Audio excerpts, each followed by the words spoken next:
ner malaron wang ke changdar ke tiang ke ta no kontin gol we kan no doti bi pam le nyama ne mer yang do pan barara no wala ke chango wal jo ka pa yang wan pan ron ba dor dara wude jandara wude bakel ko gojen be non la tin kono goli no bi ale nga tong ne tina wi mon ke lew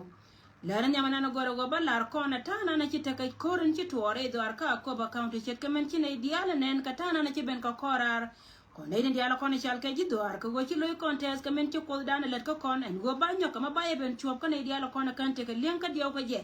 en go tin diala kon lat ke dong e en cha la da ne tin kon chal ke ji South Sudan tin dio ko je go chi to en go men chi tuore do arka ko ba county chi ne to kon chal ke lok lo jang ke ne ko me swele aigo chika kaira la go kan panken cha jangtin kon tere doar ko jen shi ko me jino Sudan jangto kon tere doar telat kana de jega ken te ci bere doar ka kon ni te kon ci ka pal dang jok te kon ne ci wajo kan cha ka joira kan go na chal ka ko bo tama rai to da na kanetin kon chal ka iji doar din chal ka ja ko bo kon tere ka ko bo county lara ne diatin ko ken kon te ka dia lara ne yendi ala ro e ga ina na ci benen wala jen chanetin kon chal ka ne di changana de jega ken jen chaka joirar ne gara nyale wala wore nyale o kana nara ne wurmi chal ka je midria gaay kan dia lanta mela go jen panken te la kare were we tamata ne wurmi chal ka real gongti ne la wan nyetin bombom kana wunta bombom ne marial galwa general marial galwa kana kwartin konon chal ka kwar log lo janka kana kontrere ka ko ba county a jo me we kana dia la kontrere we ko juba South Sudan tin gaay ka je ken nunu wora makana na kap ka daget jo ne ye go biarar ka goro wal daga da kama lera ko rai nan guyen ne jen shi kana tuwa jen cha tuwa ka jen to da menan keliu lar ne yen dia lar go jen point e jen nan tin ka celebration mo da kamete tin ko victor min ti ko da lar jen cha je di wakane tin dia la ko nan tama chine dia tuken ga won rai do ar ko juba South Sudan ka je da ban na ka ankor ya ga ko diam mechine te ko na kwala chole cha do ar mi chal ka ko be joy dor kala re je go chine tin ko na chal ka je do ar bu rai do ar yen jewde cha balla ka je ala golara ne diala kono te kala ka man doctor wuro mi chal ka area gay ko diang en golara ka lar wari ala wal kunaka ko gay bilat pre cha chora ba ka chon ka wuro mi chal ka ria gay ko diang ka ne ji ko ara diala kono kwa ka sapora ken ci gad bor chor ci ka lok ka cha ja lara ka ne go wodor mi chal ka rol bunjen poinde e boda ka ne to kono chal ka ji dorian ta loy mi lon ka lok lo jang ka na gatin kono chal ka gador tin kono la general dor mi chal ka ilo nuer community tindi jonkel ka gad ken tinay ne dialan konon chalka jitia ka da lata loiba especially gad guru mi chalke ta gad jokir gad tiamara ala gad nyimara tinay ka lata loiba ka chonga ci chonga ka kel ka gad nyimandien tiamara ko diatin la nuarte lo kana as ka pala ken kono me la da konyal ita loy me che benen wala kan ne dialan konon chalka chap dino ba Sudan ti don mi chalka no den jongale ka mentiro da lat netin konon cha joy ka wa mi chuwa e wurmi chalka sel pakir ma yadit te diaw ka je ken kala ken ala ra chi ga go liw la ne yella ro yen ji we mondial lenga gwante yentin en go chi ga go chetil ay go jen kana kon liw ka chebe mai liw man liya da biba jen charo da je la ne yendi ala mi chi ka wona ka la ma we ka di dialan konon cha ga lo ka ko ke en go jen poinen te me daga charo da ba ka chon la ne yeme la to da yene dialan kon te ka juba da man liw leng da cha la re kan je yella ro du ka ko jen tin man wona cha barar ka cha ko nyan la ta lo la ko we lo ka ko jen cha ga dia tin konon cha ka je jen cha ka lo re dorian ko ko ba county man ko de che ka men ai ka je kan ga dia ta ma ka no ko ri ne ga nya la bi liw ka wur mi chal ka ri ga ko ka sel fakir ma ya dit ka ko ri de yem bo ra ko ri mun no go chi kana la ro go lok lo jang ba kana ma kana man go na na cha gujen wa batin kana to cha tin dia lo ko ne chi je kana tin chi go ko kon cha ka bela da ta ma bang na ngar ko jiyo ne dia ko ne dia ko ne je kan kalar ka je kan ai wajio ne ye wo yen kabaro dun bom gwana te yen tin male pala ka ne dia no kono te ka juba tin kono cha lo ka ken mun wo chi ko we lo ka che li ka jen cha ga tin kono chal ka ga mo lal cha ka moy ka bom wo jen panken cha na ma cha la de ken hal ya ga ma we ka ga no re dia ka ya ga ma we ka ko den cha ga no ri ka kwishu ngadien ka ko mala te kel ka ne kono chal ka jishunga tin kono la jidi la tin chi chon kel ka gan ma na kel te kan gibat ne changa chi wurjanga che giana la go chara ilo ka che jare che dit ka dia cha ka ngot ka che nei tin dia tin kon cha ga cha ka da ba ken cha ka tu ka mena ka jen we ma ne ken ti to ka da we ka loy da ba hal yak te ka kut na ne cha nei tin kon cha ka inwari ka hal yak te ka gan mo lal de cha ma ne ken we kwanya kana nyama ne ken dia ti loy na te long ka ya ga dina jen we ka ko da la ko nyal planetin konen charkaji chungatin tarka chuangan dino basoda ayo biba Guatitina la rebiba barar ke letes ka loy go celebration te tina man me chere kanta magad kondial ne ka dong dial tin chikan tin cha yan re te gen chika barar ka kana ni rawala ka na warun mun go gen dio ka go kuma tel pakir ma yadi gen kuma bayni la barar ke rias tin kone bo na ka ke mun go chiga tin kone tre do ar ken pankin cha yeling ken man me chere kanta me ka pat ka bon re ka ko ba county lara na me lara je yene tin nan dialogo kon dial man wangdan loy ka gad kontin kone cha kon kamrare kwanya ken ka jen chang mi che ka chang wala me ngai ne je go chana loy let mi che ka let pal ne dang rote kone chi wajo ne dialo kone chunkel ka dor no retin cha kwanya nana ta kam dan ka netin kone changa kone je kan cha ya kamra akon mala te kel ka yakabana loy lan yo kon dial che ka mangai kon dial go kone tame telo kon dwel wala rai do armashal ka ko ba county ani enta na ngai kon me lono go kan jibone diatin kone cha mai ka bot gen panken ka ani ngwada na cha ka latin ka ken chuite jo me cha barar ka we kan mer community ke liwan go gwadu me na titin kunne dial kone la loka ga da ken ka pel gin pointu ko goro ga go meti ka $5 tidiri chamen wale chana lo ilani $10 kone tin kone tul kon ga yote ni ba kon mala ate kel ka kon loye kon dial mi sheka wono go wana re ilani kon ta loye ka roada membe ka ngara en go shi wur mi shal ke lo nya kier pinlik ne wur mi shal ke bol bron ko jen shi pinlik we pinlik wur mi shal ke lo nya kier pinlik jen je ji temtil ko go ken panken te ka celebration a wa shi ga go she liu min cha wur mi shal ka ga go shale ne dingen go jen che hor ka shi wur mi shal ka marel ga lo ke lon kel ka re nya law en ke la ro jen cherdu na ke duma roy me go along mun go jen gar nya kier pinlik cha bara ar ka che law je jen be ka regret ka min cha la da ken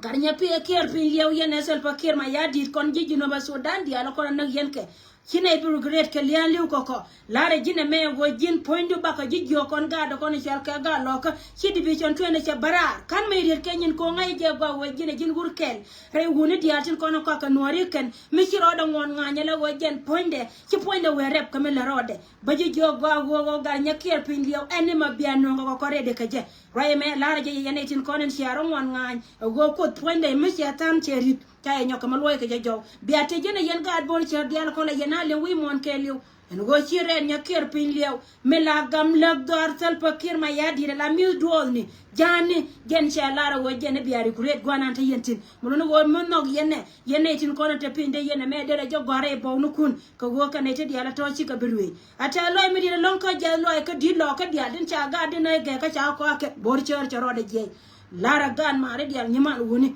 lara ne gan ma re dial lara ka ta loy ka ye diala ko ne te ngien akod we lo ka akod din nai ge ka ba ka te chwede liu ka go ken kam kan ra re kwanya ka ne lom jana ka ne to kel ka jang mo lu ne go cha ko ngai go chi ma ra ko dab ke woni chi loy de che te da lon ka chi loy da te ko ne tin diala la but gul gula ka ten lat ka ken mo ne go ne me go ka gad bor char dial tin ko ne cha sacrifice la da ken tin cha te dien cha de luza ken today baka chonkel ka gad kun ka bine ye go ya manini chankel ko ne tin nan tin diala kon te tin ata loy me de long ye de la ko ne chi te ngien ler ne kun ya ler ne wo jen baka ka ba gad ken ba ne lo moy ka bom kon ko de ko ne chi do jo ko cha ka ba parwe ne me jen be ka ngara are ler tes ka loy ka kon dial ka jo ne diala ko ne te ka jube wo jube wale ne tin wan ne ken tin ko ne te ka ti jinte la lap ka ne rem nori ken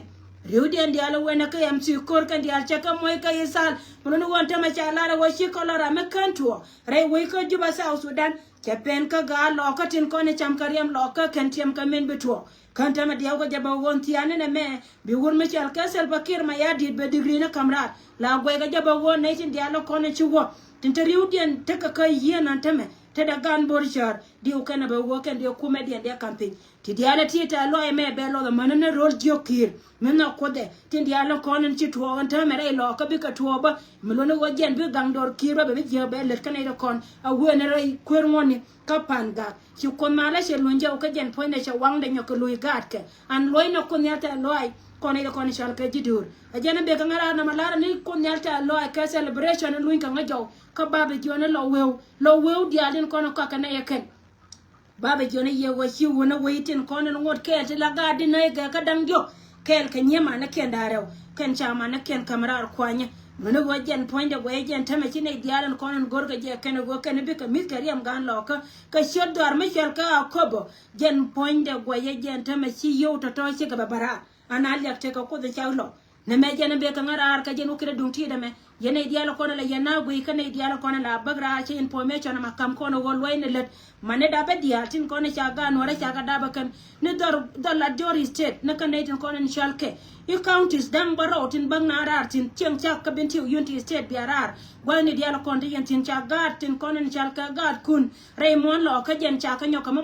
ka bot ka bia yila dien yin la tik ka min cha tin ka gwami sibar ke nyoka mi chala yen te ma gwana ante yen tin go kam ne te no korar te ka gad ti be bot ken long to gor ka je go jen de gwal tin konen chal ka go wal de ka ngal to ken kana me jen cha lar ye en ho jen bane lo ile ka gad bor char dial tin konen chal ka mane daba baya la larba go kama tiang no kura chi me bale leb go jen poinde e bane je lem ne tin ko kentin kono nan yellow dial ga dial kono len yenatin kanen yenatin te ya kam lara men tamen go jen gor kon lo ka peda non ko kuigan kontin kono cha moy ka boden wala re doran ka ko ba county new paneje amani pan ne te konte cha moy ka bod paneje ka ne dan wol jok ka ne te dial te konte cha bota ga je ken ka yene dial kontin lengwala me te be bod ken non ko man ne te wala ti mo na mariam kan ne joy dung da wo konte la kondel wal me da dien ka ken ko la ji del walta ti kana ko na ba number da ko garar ka che ko nyala ta lo ai ti da ko nyal yo ko de men ngaza ala ko nyal ko pora men chaga dina ge ka cha la ta lo ai an bal ya ni sha ulo go barar ka ta lo ai ka ti ta lo ai da bango chet ka men cha la gon go jin mi chiran ti joy ti be raw ni jin ka shi be ki da walo ina pala ngaza je go wotin dia la ko na la ka ko da chang nyal ulo go jen ponde bene dial tin kon tin tere chu yo go na dia la kon te ka tin cha kam dia ra na me shi kwanya na no go ke ken ne dia la kon go de ko la tin ken ti ram na na cha kon che nyo ka makama je kon ti ka kon be ngara ka chen ko wo jok chen go arel go de rode men ci gadi na ga ka mer ni nore dia nyo ka ma poy ka ken ray don ma chal ka ko ba county men ci gadi ala la ga lo ga ya ga ken ci ka rode en bartin ka ni rol wuror akobo amana akoba mo ko la akoba west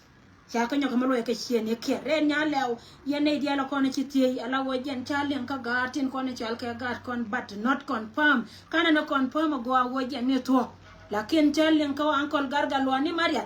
en go la je gar nya lew ci duna ka duma ala wo ci dungwan bal jen cha wona ka duma ta lo ay medira longo ko mala pod gargalwa ni maria ata lo ay medira longo ko mala pod gargalwa ni maria la te kon la ke go je ne cha kap te ye bi je ne cha kap ci ka na kap dum na wo ka ta dia la to bana ke len ke lirun luy na ngara ar ko go je o ne tin kon chal ke ji jube en go menana ka wala kon chal ka wal daga de ci nyami chal ke ko di bi chon twendi me la mo ye ka ad bro ke barar ka jone ye wo men ci to ka ko be shela ka she e ga ye cha pa kamra de juwe mon ne go je to de menan ke lu bi ba je dor mi chal ka ko ba che control Rene wane dia te konte yel ka pem ko pin encore ye gay ko e ci la chengeda en go si bi ba chara be nyoka ben ci tor dum tit ke wor me chal ke John look ba yek ke James wotang dia ke wor me chal ke Mariam galwa ken ci ka lo ka ci ka kai kan lo intindit rene wa cha gar ken cha lo cha ken akko mala ko te ker ka ye yendi al podo ka yendi al ganga kan ne dialen konen nakate gan nori to tet kon ka jemne an biya gad kon biya ka lagu ka gojen te ka ne tun wandi lo yirim ken titiga kan ko ne bandong ya wala ka tiang wa ka kon ne tin ko ken ko ne tiang ko kon ka wonta me tiang ko ko ne tin kon ne to wa me we ka ta ne tiang ka gojere mon ka afrika tame war tiang me che ta de ka donga ta bakel lara ne dialo ko ne changa ko lara yende ta lo ka jiwo ye wonere ye kele wandi ala ko ne go yenatin yende al podo ka yende al ganga balle je ka ta no kon to go to we ka benta